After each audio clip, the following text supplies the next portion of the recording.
Oke, selamat malam guys. Oke, eh, jumpa lagi di vlog gue, Life After 40 and Beyond. Oke, kali ini kita bahas apa ya? Oke, kali ini kita bahas tentang salah satu pengalaman gue, punya pacar yang ternyata nggak toxic sih orangnya, sebenarnya orangnya baik sih. Tapi ternyata dia punya anxiety attack, dan itu gue baru tahu setelah gue jalan, let's say, ya 3-4 bulan gue jalan sama dia. Oke, jadi gue ketemu ini cewek di suatu event speed dating ya. Pas gue ketemu ya gue ngobrol-ngobrol sama dia, kayaknya klik, cocok, dan ya udah, dan ya udah klik, akhirnya gue jalan sama dia dan berakhir dengan gue jadi sama dia, dengan dia nembak gue. Gue ditembak lagi, bukan gue yang nembak. Oke, waktu masih bulan pertama, masih fase honeymoon ya, masih seru banget. Seberapa seru? Well, ya udahlah, gue ke resto favorit, ke resto apa, gue ajak dia makan, gue ajak dia nonton dan sebagainya gitu, dan ya seru-seruan gitu. Well, it was fun, just like any typical kind of first date. Nah, lewatin 30 hari mulai deh dia mulai kelihatan apa namanya, sedikit, bukan, gue nggak bilang red flag ya, gue bilang sedikit kelemahan dia lah gitu ya. Kelemahan dia saat itu, ya dia berapa kali tahu-tahu tanpa, tiba-tiba gue lagi tanpa apa, tahu-tahu nelfon, tahu-tahu dia panik, kayak nangis, tapi ya minta gue tenangin gitu kan. Alright, sekali dua kali it's okay, tapi udah berkali-kali, oh my god, ini mulai kayak ngeganggu siklus hidup gue gitu kan. Dan gue harusnya bisa kerja, tapi tahu-tahu gue harus nenangin diri dan nenangin dia gitu, biar dianya nggak, dia biar cepet kalem. Yes, and dia, oh ya, usut punya usut, ternyata dia ngambil take medication gitu kan, untuk semacam buat kesehatan psikisnya dia gitu kan. Well, waktu masa pendekatan sih gue udah agak sedikit apa namanya ya, gue ya biasa tanya-tanya gitu kan, are you taking any medications untuk penyakit. Ya dia ternyata yang aku jujur, dia lagi ngambil antidepresan gitu kan. Oh my god, sebelumnya gue udah kayak ada feeling sih, oh my god, ini kayaknya red flag nih. Tapi ya gimana ya, waktu itu gue jadian juga sih sama dia akhirnya.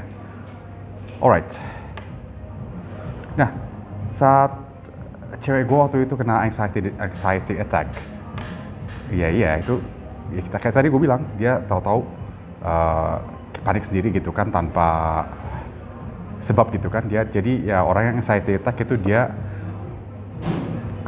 semacam apa ya, dia tuh sistem tubuhnya untuk mengenali kalau ini bahaya atau bukan tuh udah rusak gitu. Jadi bisa aja sih dia nggak ada bahaya, nggak apa, tahu-tahu dia ketakutan sendiri, cemas sendiri gitu kan, dan sampai nangis. And you need, dia akan butuh someone, mungkin either yang orang deket dia, either orang tuanya atau pacarnya. Dan saat itu cewek gue sayangnya ya lagi dalam kondisi yatim piatu gitu kan. Jadi ya gue lah waktu itu yang jadi kayak semacam ya sandaran ketika dia lagi ngalamin yang namanya anxiety attack tersebut gitu. Dia lagi cemas tersebut, cemasnya tuh, dan tanpa sebab gitu. Oke?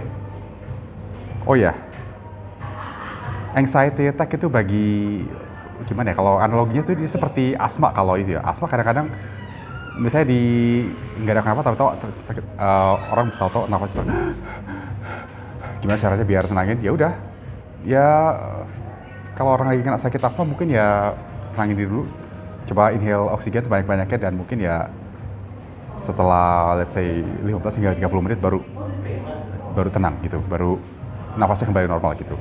Nah, kalau orang yang kena asma, dia setelah serangan asma terjadi, dia akan ngalamin namanya kelelahan fisik. Sedangkan orang yang anxiety attack, dia selain kena kelelahan fisik, dan dia juga akan kelelahan mental gitu. Jadi ya sih,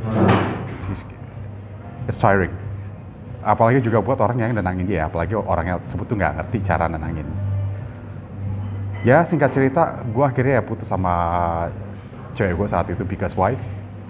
Ya gue nggak sanggup gitu, dan terus-terusan jadi kayak semacam apa namanya, kayak penopang emosinya dia yang nggak stabil gitu.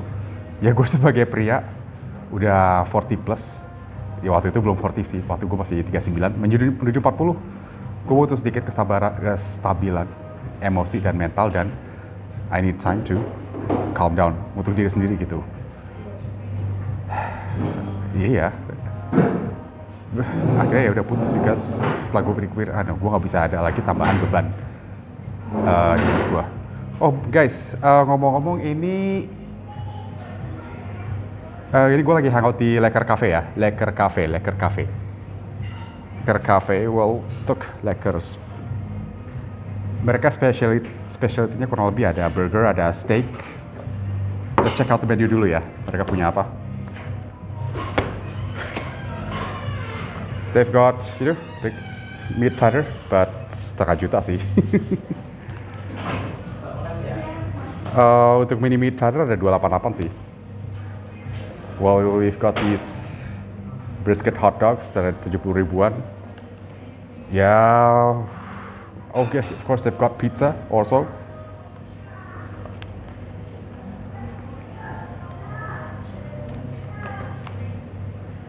Oke, kurang lebih ya segitulah range-nya kalau jadi lo ngajak pasangan. Well, it's a good place. Oh, ada Mexican juga di sini, taco dan sebagainya.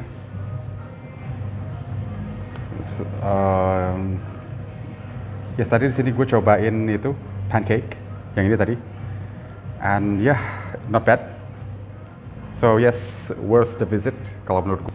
Lo lagi dining dengan pasangan ya, mampirlah ke sini. Ini di daerah Kemang. Silahkan googling. Oke. Anyways,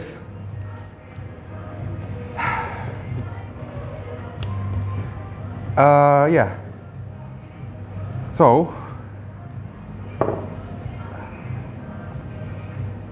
next time lo kalau milih pasangan ya pahami kapasitas lo sejauh apa sih, dan sejauh apa sih lo mau berkorban gitu kan.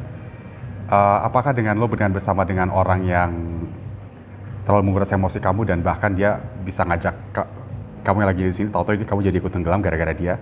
Is it worth your time? Yes. Atau kamu, kalau emang lo sayang itu dan lo ada effort dari tenaganya gitu, ya silakan terusin. Tapi kalau enggak ya silakan lo putus baik-baik. Oke? Because why? Guys, boys, lo sangat berharga, waktu lo sangat berharga, dan masa depan lo sangat berharga. Jangan kamu korbanin untuk seseorang yang jelas-jelas dia gak bisa jadi nolongin kamu gitu, malah nambah beban buat kamu. Oke? Anyway, stay cool and stay good looking.